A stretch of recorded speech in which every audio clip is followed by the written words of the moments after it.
Hi, guys. Welcome back to another episode of Your Dose, the podcast which shares stories of lived experiences to help people feel less alone and more connected.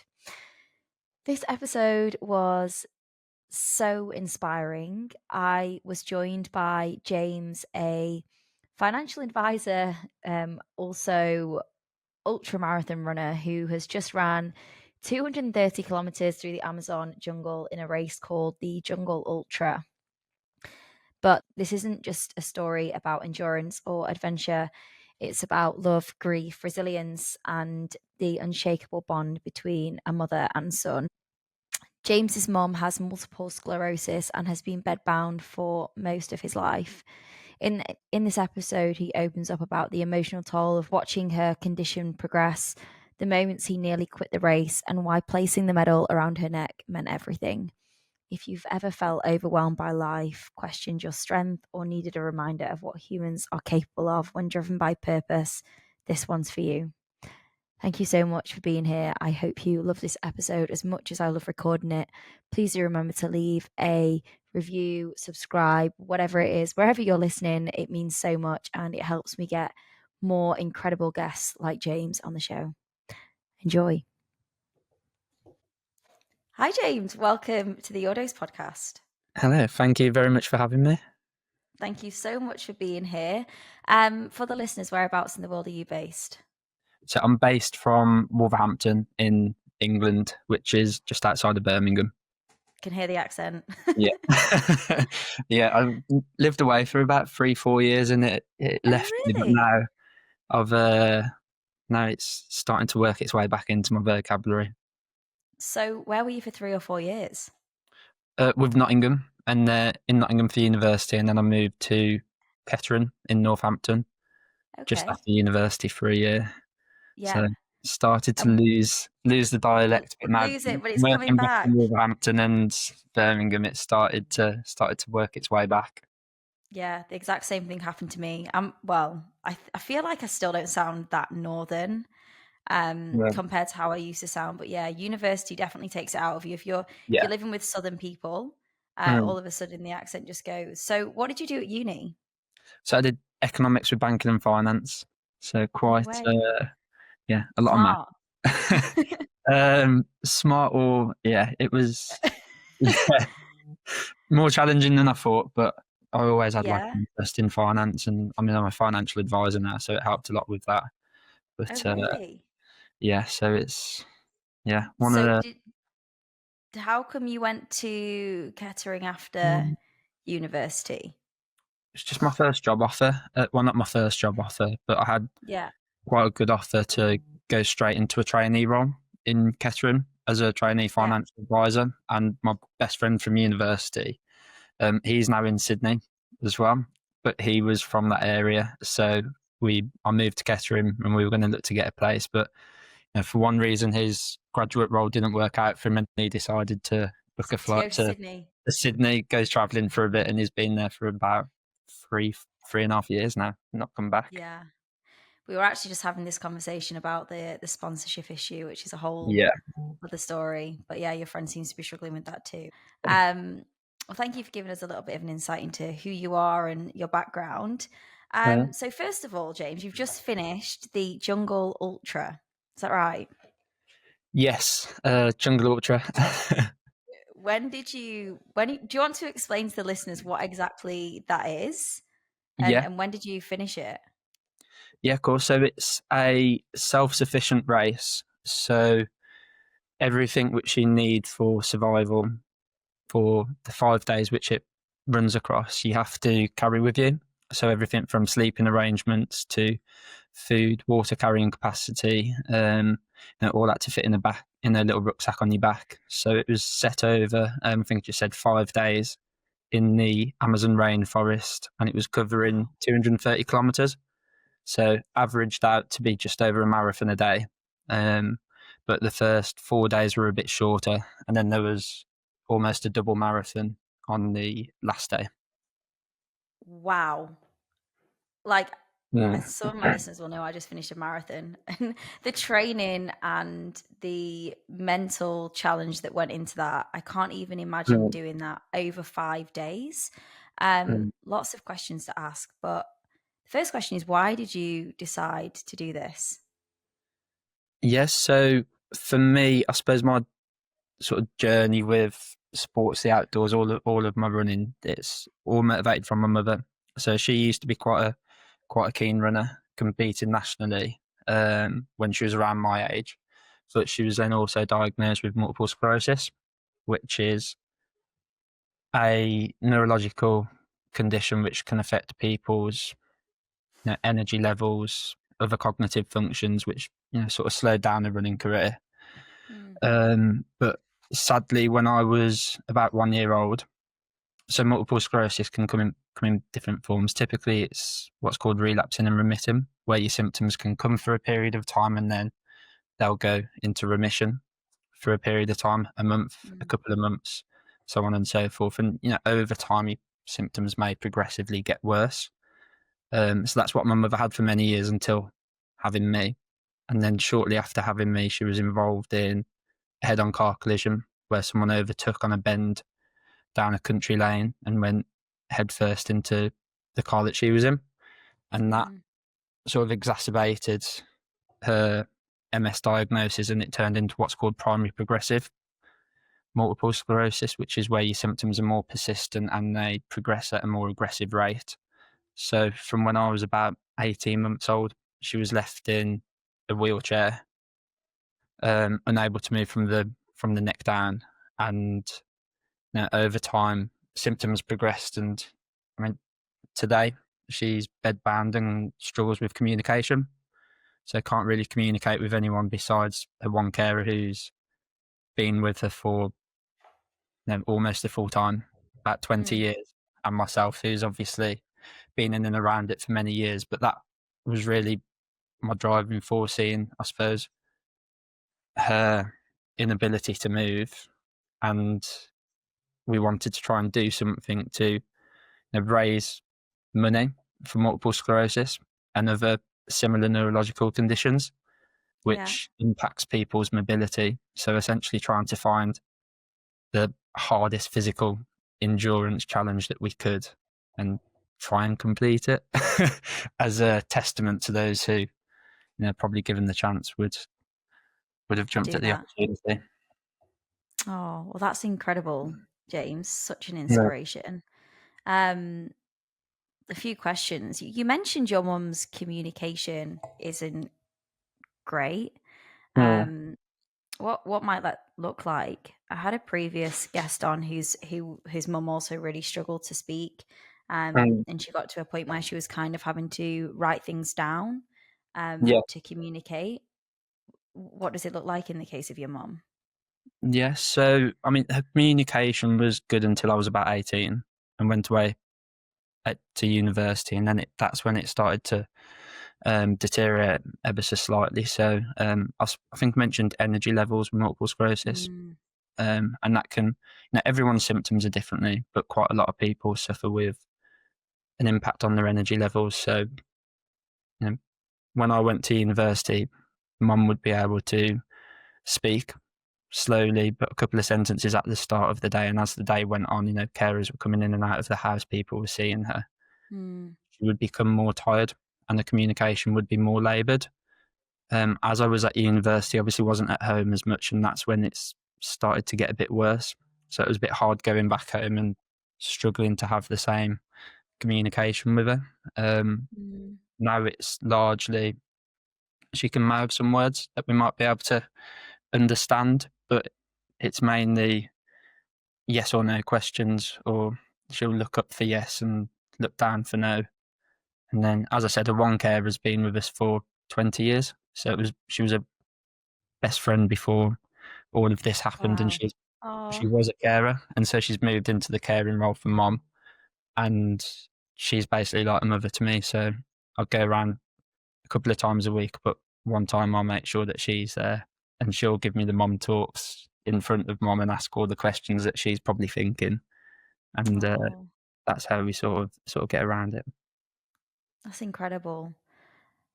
I mean, it's obviously really Yeah. difficult for your mum, but so difficult for you. Like that, yeah, that's your mum, and Yeah. Um, I guess it's pretty incredible to think that you also managed to get through university when all of this was going on. Mm. How difficult was that for you? Do you think, like, how did you manage to get through that? If there is anyone listening who might be going through something similar. Yeah, I think it's always going to be challenging.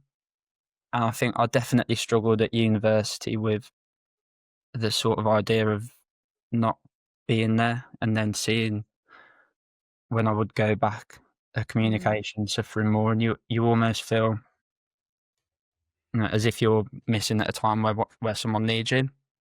mm, My the thing that changed on my 21st birthday, what changed it for me was mum. You always know your parents or whoever it is would be selfless, and wants you to make the most out of your life. And she got me a little credit card for my 21st birthday, which read on the back of it along the lines of "Continue to live the life that I would have mm, once done." I'm proud of you, love, mum.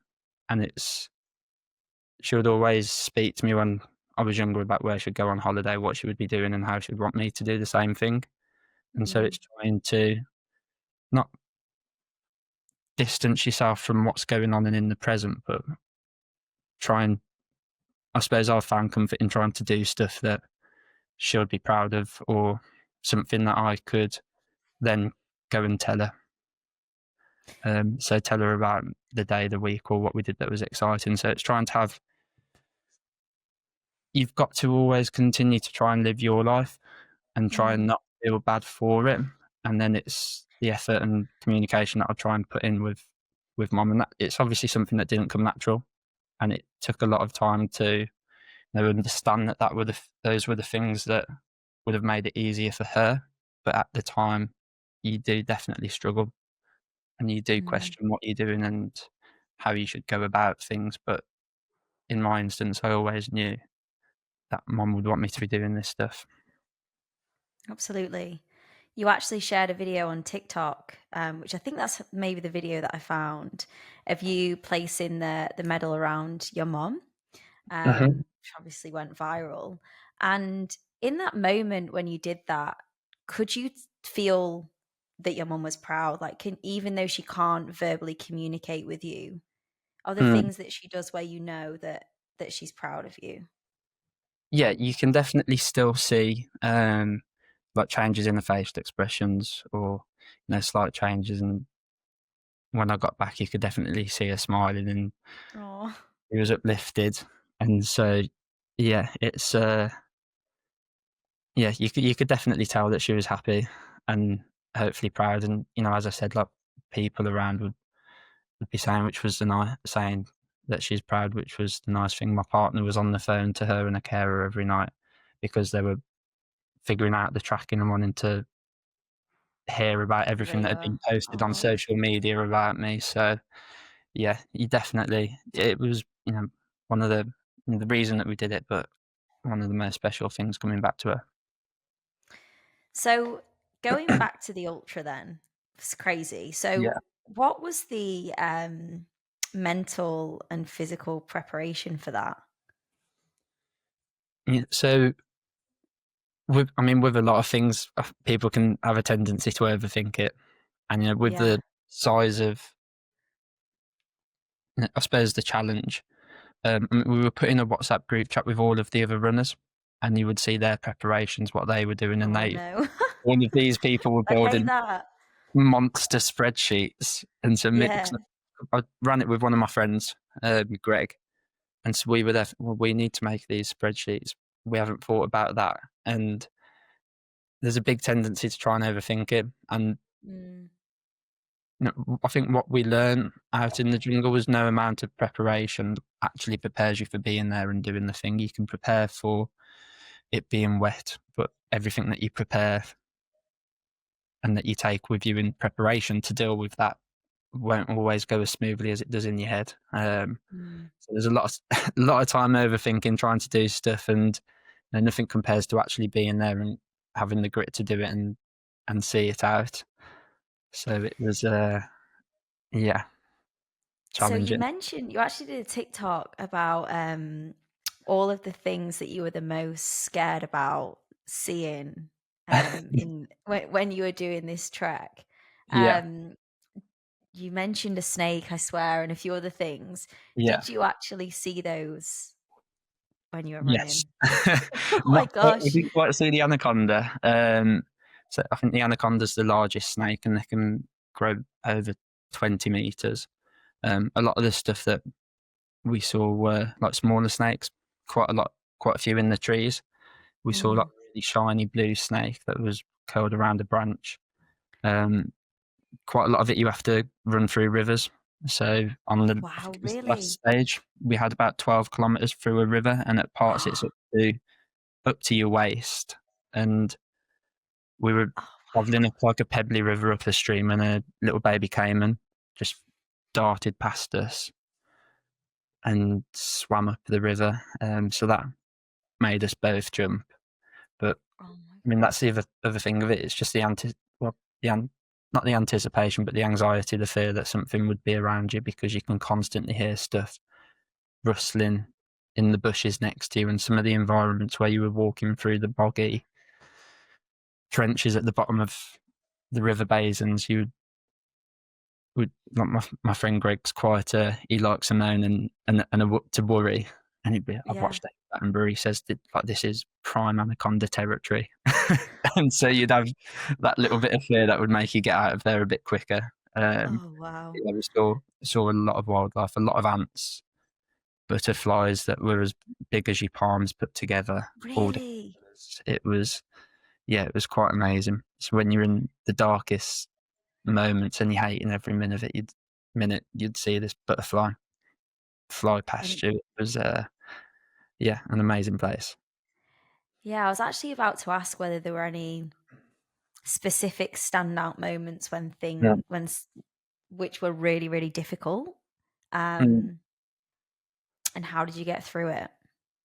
yeah. So I mean, day one was at the time the hardest thing I'd ever done, but in hindsight, it was the easiest day of the race. So you're in the jungle, it's really hot, really humid, and day one we started at altitude. So it was just over 3,000 meters above sea level, and at higher altitudes there's less oxygen in the air. So Mm, all of your efforts are much harder than what you'd typically expect. So we had a hill climb about 12 kilometers in, and it was only a 300-meter elevation gain, but it was really steep. And at elevation, we really struggled. And we got to this, and we both said, this is the hardest thing we've ever done. Nothing in the marathon disciples, which was what we'd completed before, which is a mm, similar sort of setup, but in the Sahara Desert. Said nothing in that was this hard. What have we got ourselves in for?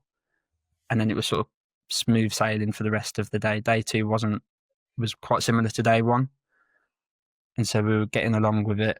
And day three is where it sort of broke us and a lot of people. So I think there was about 15 people, which was about a quarter of the pack, dropped out on day three.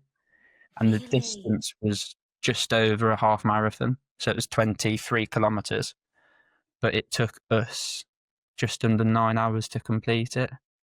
And it took, 9 hours to complete a half marathon? and the quickest runners were, I think the first one in was about 5.5 hours. A couple more at 6 hours, but a lot of people, it was 8, 9, some people in 12 hours, just because of the environment, the conditions that we were walking through. And I think that was definitely the toughest day. And we got out of the jungle, and there was about a 1 kilometre stretch into the little town which we stayed in. Oh my gosh. But an indigenous, not completely indigenous, and indigenous is people Yeah. who are cut off. So there are some tribes that will live deep in the Amazon rainforest who have never seen another human in their life before. Really? These people were semi cut off, and we stayed on their grounds. And I remember me and Greg walked down, and we said, I don't know if I can do another day of this.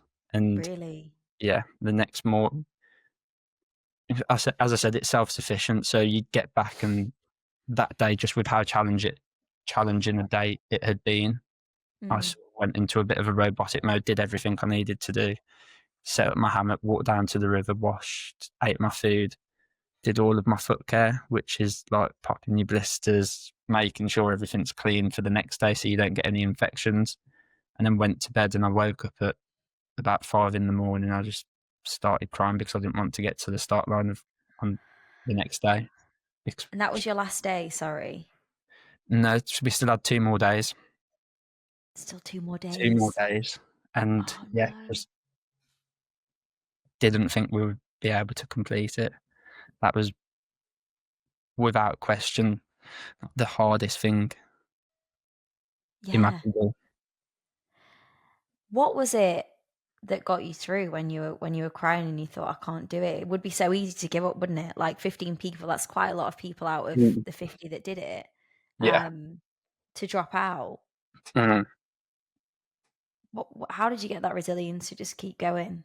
Yeah. I think there's an element of just being there, I think, which will maybe get you to the start line. You know, people around you are getting up and getting their stuff ready. But the main thing for us was all of the support we have from everyone at home. Mm, And what I always think of is, you know, I've never seen mom give up on me or not show up for me. She's always done everything she can do. And that's the reason why we were raising the money. And it was the thought of, well, I can take one more step or make a couple, just go out and try and see what happens. And that was the sort of thing. It was a question of like, you can take one more step. So mm. try and take Just keep one more going. step. Yeah. Yeah. And you talk a little bit about, you were talking about the camp when you finished, Mm. because I'm a bit stupid and I thought that an ultra was literally just running for like 250. I was like, that is Yeah. crazy. They don't stop, they barely walk, but you Mm. have breaks. Yeah. So you'll do like a marathon and then you'll Mm. basically you'll get back to camp. Yeah. And what does that look like in an Mm. evening when you're back? And what time are you Yeah. waking up in the morning as well? Yeah. So, I mean, different ultra marathons are set in different ways. The two that I've done have been multi-stage ultras where it's 5 days and they'll have a course and it will be, you know, X, Y, and Z distance each day. And then you get back into a camp and that's your downtime. So, I mean, as I said, day one and day two weren't too challenging. We were starting at 7 a.m. So we were having to get up around 4:30, 5 o'clock to Mm, make sure we were eating enough food, take all of our hammocks down, make sure bags were packed correctly because you didn't want to run 30 kilometers with it uncomfortably on your back. And then that it was sort of the same process in reverse when you get in. So we were getting in day one and day two around 1, 2 o'clock in the afternoon. So you'd set your hammock up and find somewhere to make your food, sit with the other people that were there, mm, talk to them and just prepare for the next day. And you know, after day one and day two, it wasn't getting back until 6, 7 o'clock at night. It was much darker. And so it was literally get in, try and set your stuff up. And before you've had time to eat, you've got to go to bed and it's pitch black. And then day 5, we started at 3 o'clock in the morning. So I think by the time we'd got settled, it was 8 p.m. And then 9 o'clock, we had to go to bed and get up at about 1 o'clock in the morning. Okay, I have more questions. I'm so intrigued. So, what were you eating? And what were you eating on a morning and an evening? So mornings, I was eating some oats, protein powder, and Mm, like milk powder, dehydrated milk. So I'd basically put okay. water in that, leave it overnight, and then have like porridge, or have it hot if there was hot water in the morning. And then at night it was like military dehydrated food ration pack. So similar sort of thing. You have to put boiling water in it, or well, you can have it cold, but that, as you can imagine, dehydrated food, it's not the most, Yeah. it will fill you up, but it's not the most tasty thing. You're not probably going to go back for seconds. So eating it hot's a bit nicer. So yeah, I think we was having like chicken rice and veg dehydrated meals, Asian Oh. noodles, um, yeah, stuff like that. So those are the two things, like breakfast and night, and then things like oat little flapjack bars Mm. and a meal replacement bar, which was around 750 calories, and it was quite light. So, and 750 a lot calories. of fruit pastels. Yeah. Fruit So you pastels. said you're running with a backpack. Mm. Um, how heavy is that, would you So say? on day one, with all of my water, it would have been around 12, 13 kilo. No way. You're running with And that as then well. it gets lighter, obviously, as you go on. So one of the not one of the things I did was each day I'd write out how much my food weighed for that day. So I'd get back, I'd be like, right, guys, I'm shedding 820 grams for tomorrow. This food's going. Yeah. And then, yeah, I think on the last day it would have probably weighed about 7 or 8 kilo. And obviously you mentioned that you had, I mean, I've lost 3 toenails from my marathon. Mm. And that was one marathon. Maybe I'm weak, but did you have any physical injuries or anything after or even during the run? Mm. So I wasn't too bad on this one.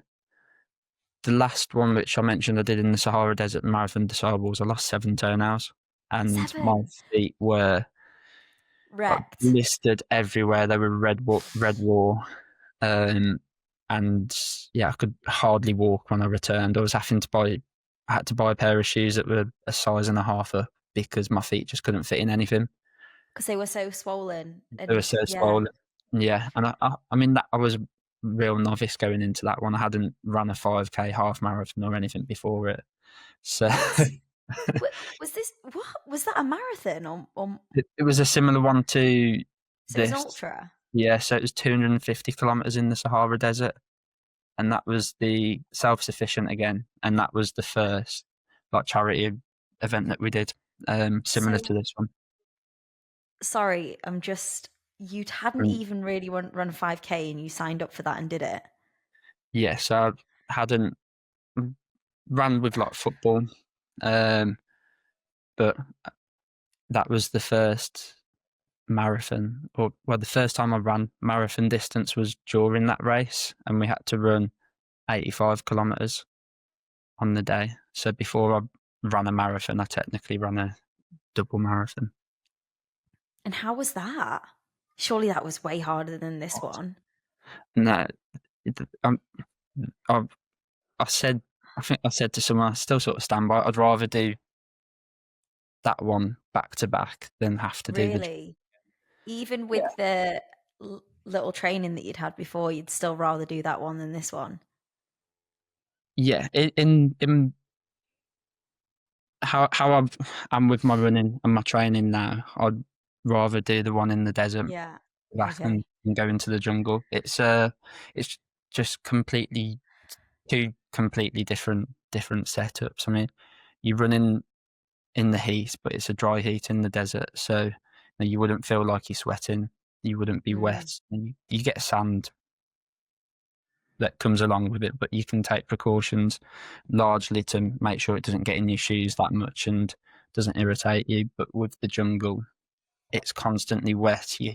We had tents pitched up for us in the desert, whereas we had to yeah. pitch up our own hammocks in the jungle. Ah. There was thunder and lightning storms at night. Everything's Really? soaking wet, and you having to get up and put your wet clothes on. And Oh because it's not a no. dry heat, everything's That sounds everything awful. stays wet and just starts to smell, and you can't get away from it properly. It's So were you sleeping or not really? um I didn't. I think I got about 2 hours sleep on the first day, just because sleeping in the hammock. It was raining.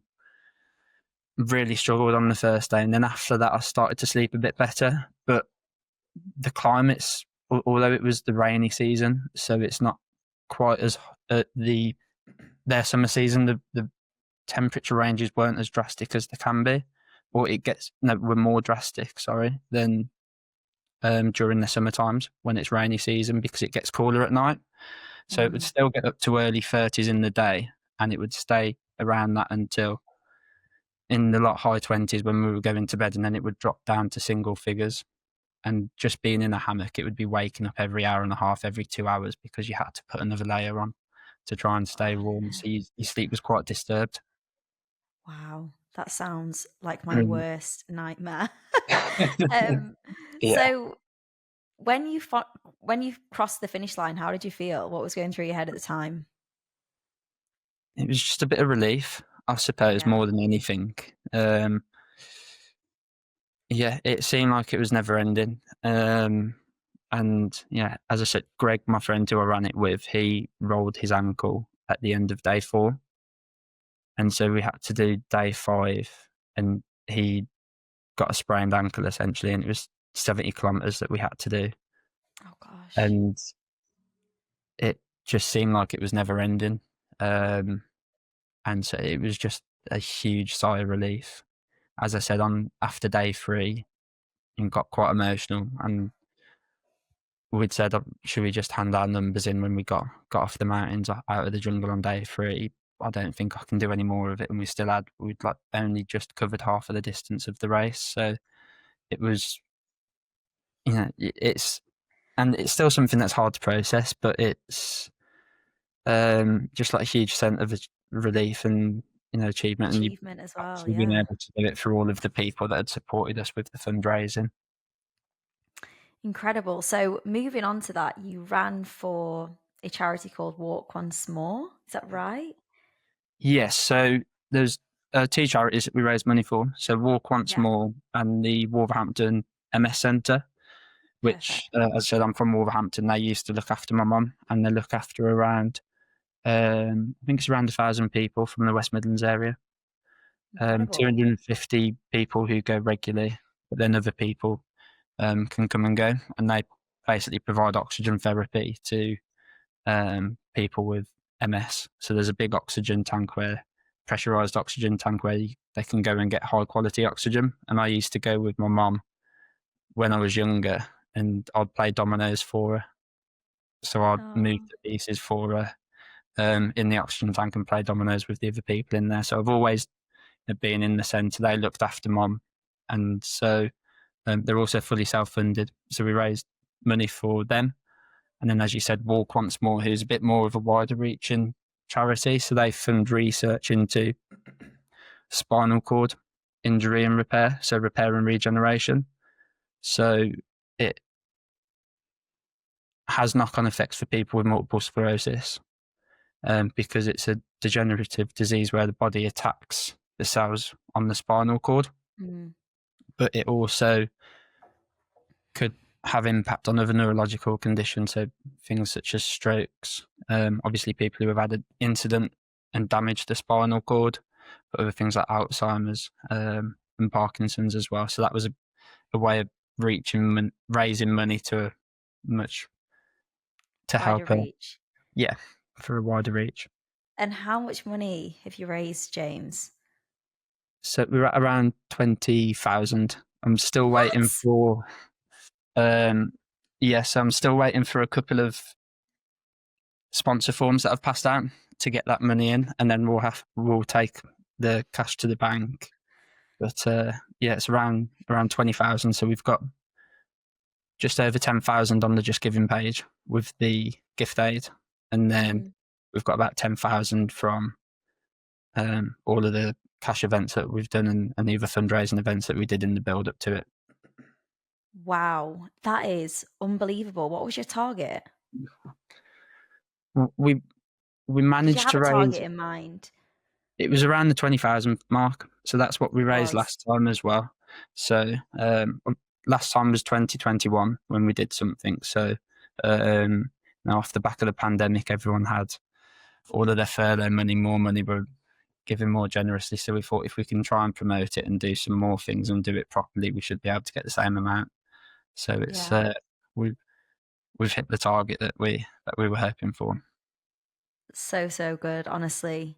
And Mm. do you feel like through doing this challenge and your other one that you've been able to open Mm. up more conversations around MS, Yeah. especially when it comes to platforms like TikTok as well? Mm. Yeah, definitely. It's now obviously with mom's condition, I've never known any different.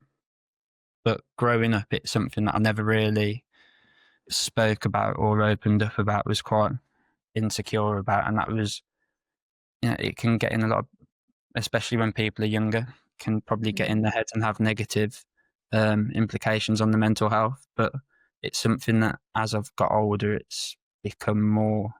I've become more open to talking with it and processing it. And so you say you get hindsight, maybe you start to understand how to process things and um, I suppose be more willing to talk about it as you get older. And it's definitely something that, try and use it as a voice for good and share your, I suppose, journey with it, because you don't know, as you said, who it might there might help. be someone who might be in the position you were in a couple of years ago and struggling to talk about it. And I completely understand. It's no, I've never really spoke about it until I did the last fundraiser, and I still didn't really completely open up about it. Then it's more on this time round where I've spoke a bit more about mine and my mum's journey.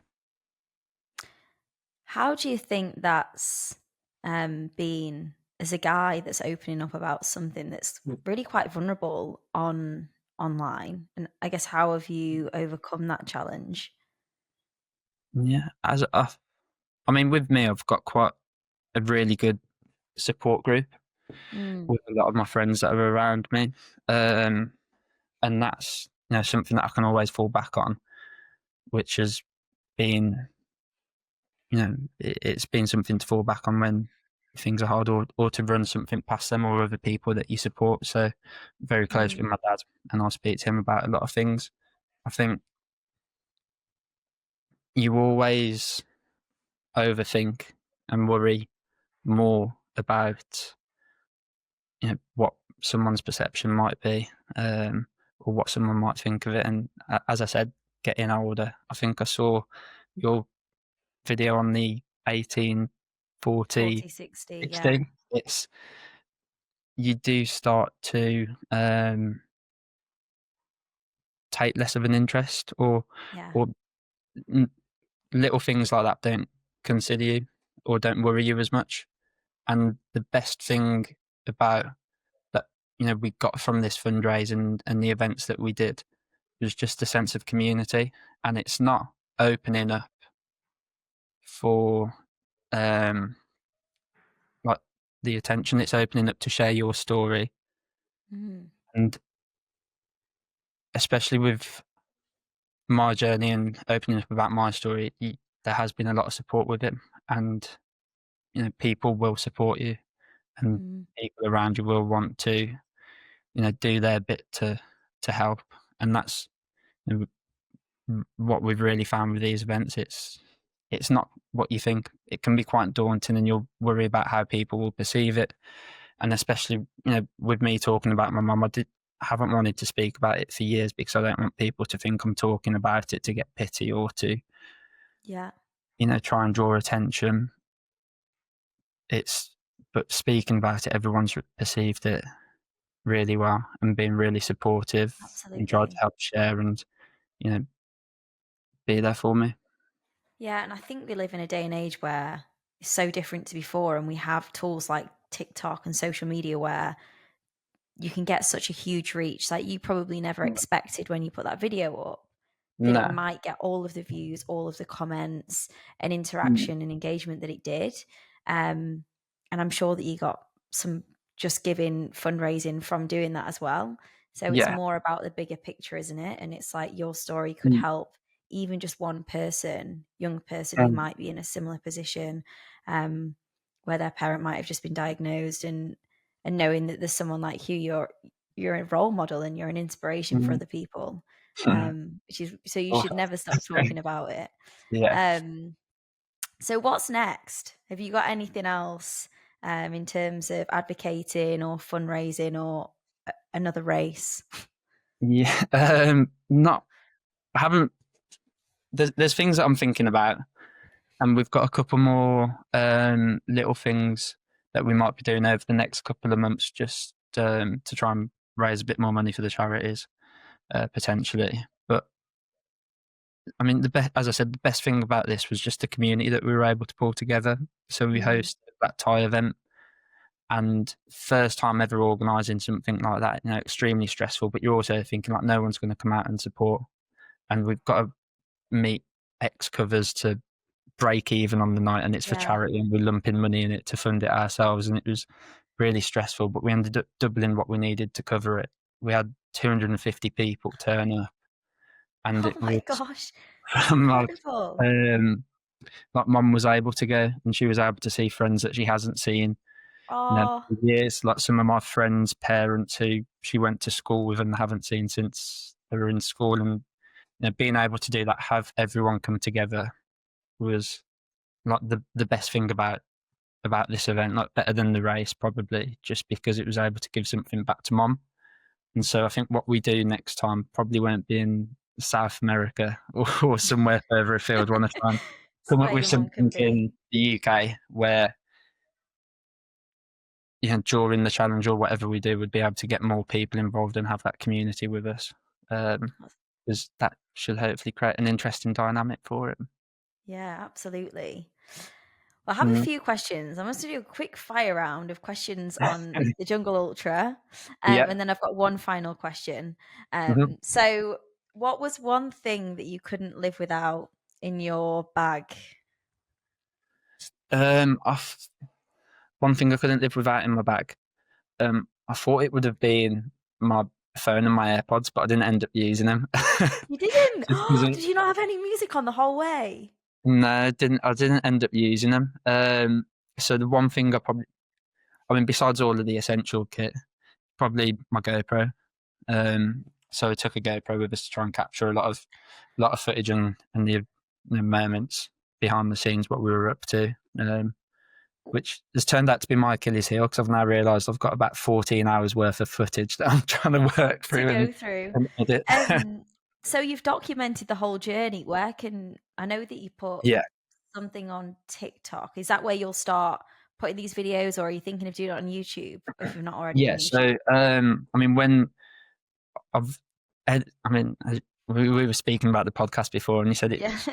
it's the editing side of it, and especially as a Yeah. novice to editing, it's taken me longer than I thought. But I've got the day one video near enough finished, and so I'm going to try and do some short form daily recaps. Day 1, 2, 3, 4, 5, and then I might try and get a long form video made for YouTube and upload that. I can't believe you didn't do any of your run without music the whole way. Yeah, the whole way. I think we ran. I started playing music aloud to try and pick the spirits up on the last like 2K of the last day as we were running down because it was pitch black. Um, That is crazy. yeah, so I mean it was really wet and humid as well, so it wasn't. Yeah, it wasn't. I mean, Greg was planning to use music, but we got on the. He took his wired headphones, and Yeah. we got on the plane to fly out to Peru, and he put them in and they broke. Oh, So he was completely. So again, I probably couldn't have put them in just to. Well, I probably should have put them in to rub salt in the wounds for him. but you did it anyway, so it doesn't Yeah, matter. Okay, next question. Best post race meal. best post race meal. I mean, we devoured a McDonald's when we got back Oh, I bet that was into so into good. this. So that was good. But then we went out for like a little. Went out to a nice restaurant. So we were in Peru and tried an alpaca steak, which was Oh wow. quite nice. But we had a little 3-course meal there, and that was amazing. Last question on the jungle. One word to describe the jungle ultra. One word to describe it. Um, I want to say emotional, but yeah, I think that's emotional. good. Yeah, Yeah, it's I can yeah, imagine. huge journey of emotions, A roller both from, coaster. yeah, a roller coaster. Without question, the hardest thing I've ever done, and I've struggled to find something that could have made it harder. But you go in through that, all of the pain, all of the like punishment, and it's so grueling. But you're in the most amazing environment. You'll never get that deep in the jungle, probably, without doing something like that, or taking a really expensive tour guide. I don't know, Mm. but you're secluded, and it's ebbs and flows with the emotions. You go from really high peaks when you get to the top of a mountain and you can look over and you see all of these wonderful birds flying and you feel on top of the world, and then the next minute you're in an absolute pain cave regretting every life decision, and then you finish and you just have the euphoria. It's And then the aftermath, the which aftermath. is euphoric, and then a bit. I had the Mm. post marathon blues where I was like, "What do I do with my life when I'm not training?" Yeah, Yeah, definitely. It's yeah, with all the fundraising as well, it was like a full-time job outside work, and I've got back now and I'm like, I've got nothing to do. yeah. Wow. Well, absolutely incredible. Congratulations on that. Mm. It's such an inspiration.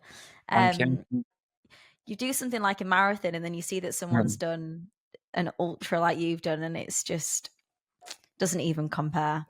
Um, if you could give one piece of advice to someone who might be listening to this with Mm. a parent also struggling with chronic illness, what would that be? Mm. I'd say don't sweat the don't sweat the big what you think's what you might think is a big thing, because to the other person it will always be a small thing. And that's sort of what I was referring to earlier, where it can be quite hard to feel as if you're not doing enough, and it can feel overwhelming and take up a lot of room in your head and get you down. But to the other person, it's only a small thing, and it's not something that they'll even be noticing. The best thing is just to turn up for them and continue to do the little things with them that you can. Everyone's had something in one area of their life where they've been overthinking it, thinking it's going to be the worst thing. Mm, It consumes them, over consumes them, and then it turns out it was just such a little thing, and you have that relief after it. And well, with someone dealing with a relative, someone close to them with MS or something similar, that can be a big thing in how you're processing it. And it's don't overthink it. Speak to them, do the little things, and show up to them every way that you can, because that's all you can do. And try and not get too overconsumed in all of the things that you might. yeah. That's so lovely. Thank you so much. You are such an inspiration, and your Mm. mum must be so unbelievably proud of you. Keep doing what you're doing and using your voice. Can't wait to follow your journey on TikTok. Whenever they come on, I'm so Yeah. intrigued. I think that it's so cool that you did that. Mm. And yeah, just thank you so much for coming on here and sharing your story. I'm sure that you will have helped lots of people, if there's somebody who might be listening to this who's struggling with something similar. So thank you. Yeah. Well, hopefully, thank you very much for having me and letting me share my story.